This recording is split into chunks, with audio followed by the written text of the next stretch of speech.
Halo semuanya, kembali lagi sama Kak Ceril di pelajaran biologi. Nah, materi kita hari ini akan membahas tentang mutasi yang kedua ya.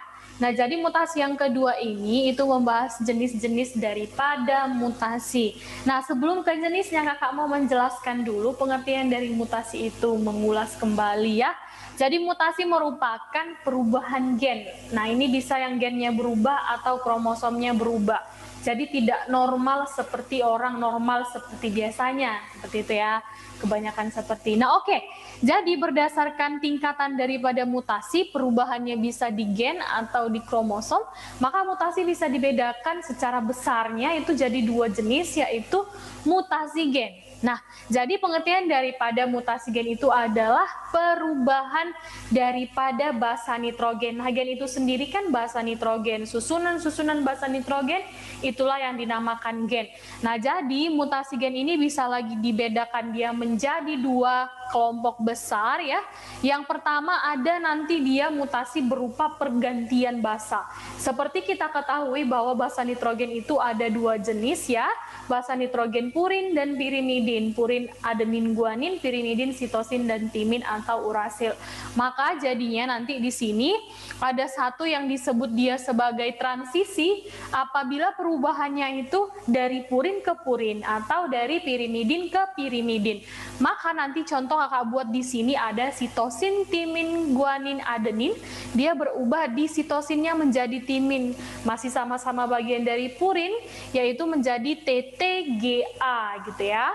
Nah, kemudian ada dia yang mutasinya, perubahan basa nitrogennya itu dari purin ke pirimidin atau sebaliknya pirimidin ke purin gitu ya. Nah, jadi di sini Kakak ambil contoh itu guanin berubah jadi sitosin, oke?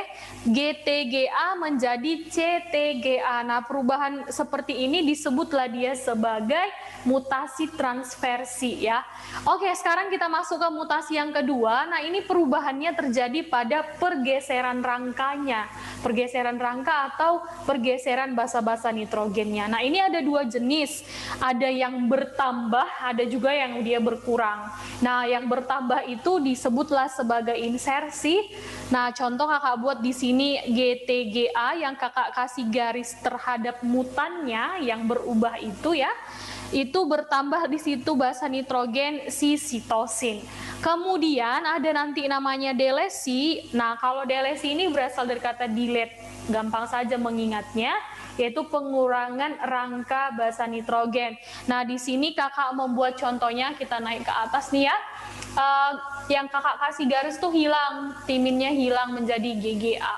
Oke, sekarang kita berangkat ke mutasi yang konteksnya lebih besar, yaitu mutasi yang perubahannya itu terjadi pada kromosom.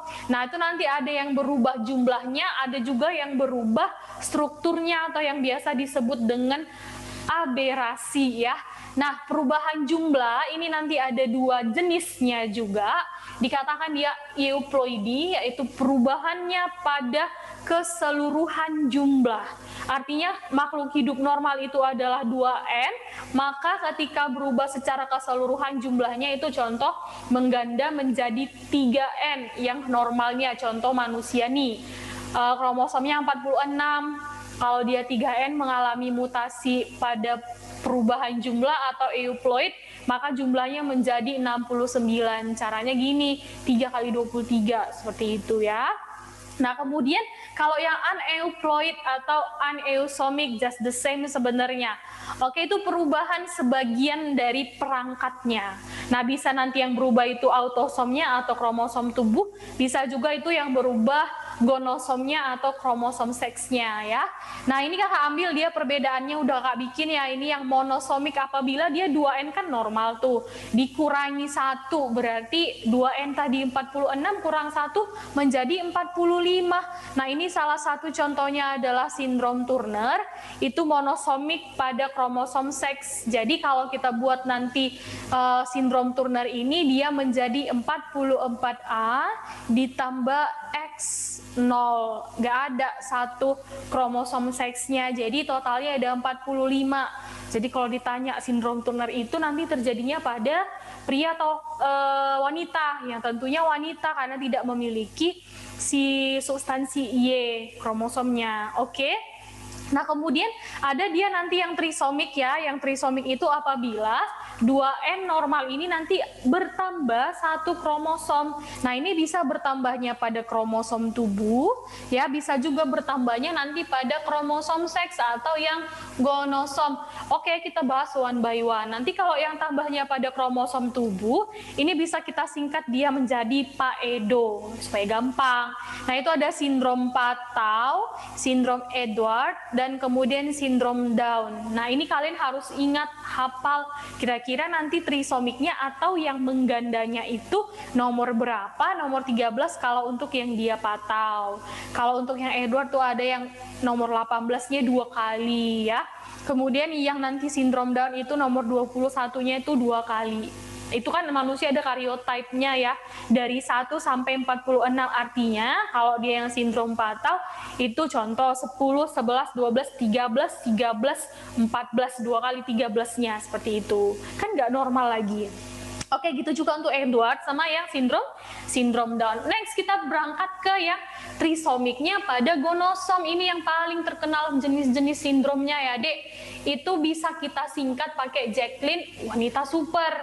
Nah, ini dia. Yang pertama ada namanya sindrom Jacob ya. Sindrom Jacob ini terjadinya pada pria.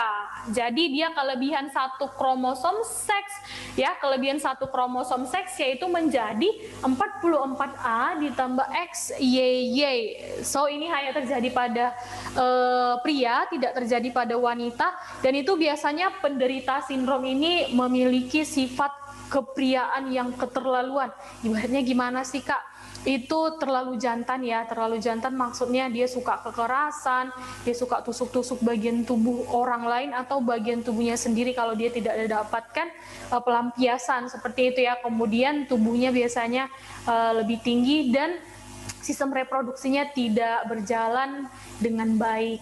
Oke, kemudian ada yang sindrom Klinefelter. Nah, kalau yang sindrom Klinefelter ini yang biasa disebut tanda kutip bencong bawaan begitu ya, atau laki-laki yang kelebihan kromosom X. Maka itu nanti jumlahnya itu menjadi 47 semuanya ya, Dik. Itu 44A ditambah XY. Di sini nanti pada pria yang tubuhnya tinggi itu terjadi pertumbuhan reproduksi sekunder seperti payudara. Oke. Kemudian ada sindrom wanita super. Rupanya si wanita juga bisa mengalami sindrom pada kromosom seksnya, yaitu dia kelebihan satu kromosom X. Itu bukan berarti dia terlalu wanita begitu, tidak, tetapi kemampuan reproduksi sekundernya itu juga menjadi terganggu. Oke, alias steril. Oke, next kita berangkat ke perubahan struktur daripada si kromosom. Ini tadi bagian dari mutasi besar ya, mutasi kromosom. Itu bisa kita singkat dengan dude trikat ya. Dude trikat ini itu kakak buat singkatan untuk mengingat duplikasi, delesi, translokasi, inversi, dan katenasi. Oke, jadi kalau dia yang duplikasi gampang sih mengingatnya ya, Dik. Duplikasi penggandaan pada set kromosom tertentu. Oke, contohnya normalnya A, B, C ya. Kemudian mengalami mutasi duplikasi menjadi AA, B, C, C gitu ya.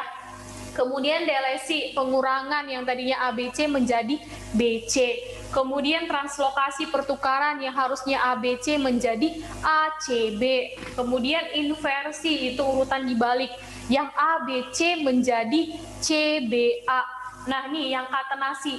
Katenasi sebenarnya bagian daripada si translokasi, tapi dia perubahannya itu membentuk cincin. Artinya di ujung kromosom lengan yang satu dengan lengan yang lain itu ada contoh basa nitrogennya yang di ujung A, kemudian yang di ujungnya lagi T. A dengan T kan berikatan atau berpasangan menjadi melengkung bentuk kromosomnya. Itu dia kalau yang katenasi. Oke, nah kita berangkat membahas soal ya.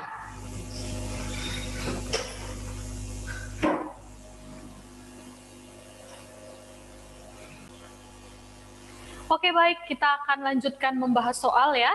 Nah, jadi ini kakak nggak tulis soalnya di papan, kakak sengaja dia berada di sini materi-materinya karena semuanya soal itu nanti terjawab berdasarkan materi-materi yang ada di papan. Jadi kakak bacanya di handphone dan kalian juga bacanya di handphone. Soal yang pertama, pernyataan yang tidak benar tentang aneuploidy. Aneuploidy ini tadi di sini posisinya itu adalah jenis mutasi kromosom, perubahan jumlahnya tapi hanya sebagian. Maka di situ coba perhatikan opsi C, yaitu mengakibatkan penggandaan pada seluruh perangkat kromosom. Nah, yang ditanya itu kan yang tidak benar, maka kita ambil opsi yang salah. Jawabannya adalah cantik.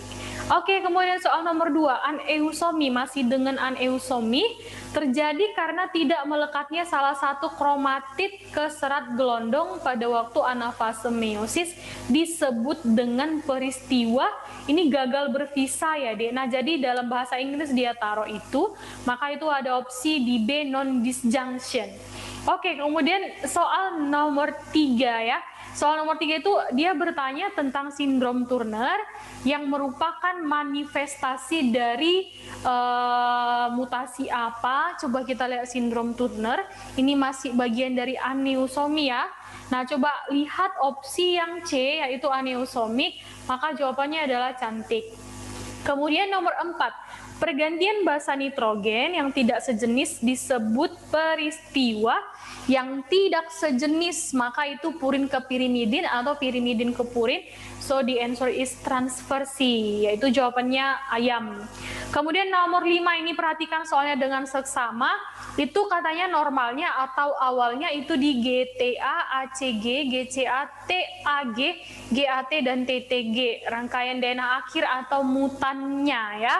Itu yang berubah adalah basa nitrogen yang kolom ketiga, yaitu di ACG, dari ACG ya, dari GCA menjadi ACG, maka ini jenis mutasi gen yang disebut dengan mutasi apa?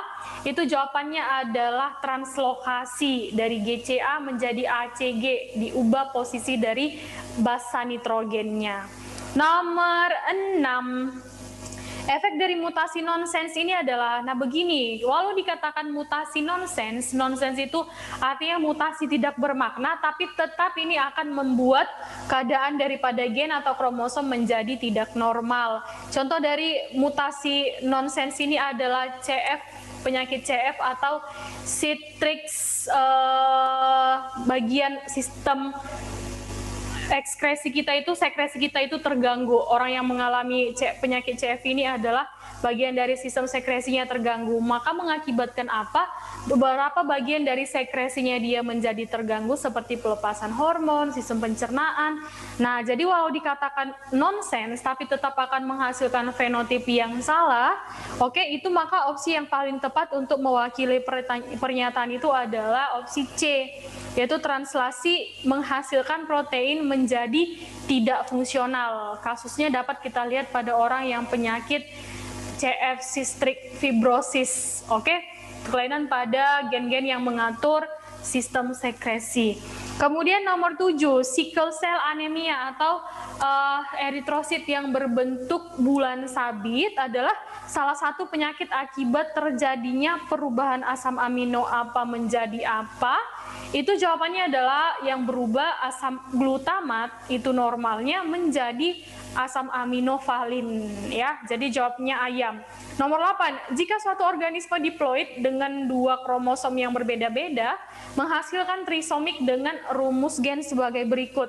2N tambah 1 tambah 1. Jadi dia bermutasi sebanyak 2 kali. Disebut dengan mutasi apa? Nah, kalau 2N ditambah 1 itu adalah trisomik, maka ketika ditambah 1 lagi itu menjadi tetrasomik, maka jawabannya adalah entok. Kemudian soal nomor 9, jenis mutasi gen yang terjadi di atas adalah, gambarnya itu bisa kalian lihat semuanya di handphone. Itu kalau kakak menghitung di rangkaian DNA awalnya itu ada 18, di rangkaian DNA akhirnya itu ada 17. Jadi kakak lebih mengambil itu mutasi pengurangannya ya. Pengurangan berarti delesi. Lalu ada di situ susunan dari beberapa kromosom seperti normalnya GCA menjadi CAT, itu sebenarnya jenis mutasi yang bisa dikatakan inversi dengan transversi. Nah, tapi yang lebih tepatnya itu kakak mengambil jawabannya itu adalah yang delesi. Oke. Kemudian nomor 10. Ini soal memberikan susunan kromosom yang jelas-jelas dapat kita identifikasi dengan mudah, yaitu Ciri pertama itu adalah 44A ditambah XXY. Itu adalah mutasi mutasi penambahan jumlah kromosom X pada kromosom seksnya menjadi 2. Namanya itu adalah mutasi yang menghasilkan sindrom Klinefelter. Maka jawaban yang paling tepat di situ adalah dodol. Nah, sekian dulu untuk pelajaran tentang mutasi 2 kali ini. Maka harap apa yang diajarkan bisa kalian terima. Selamat siang atau goodbye everybody.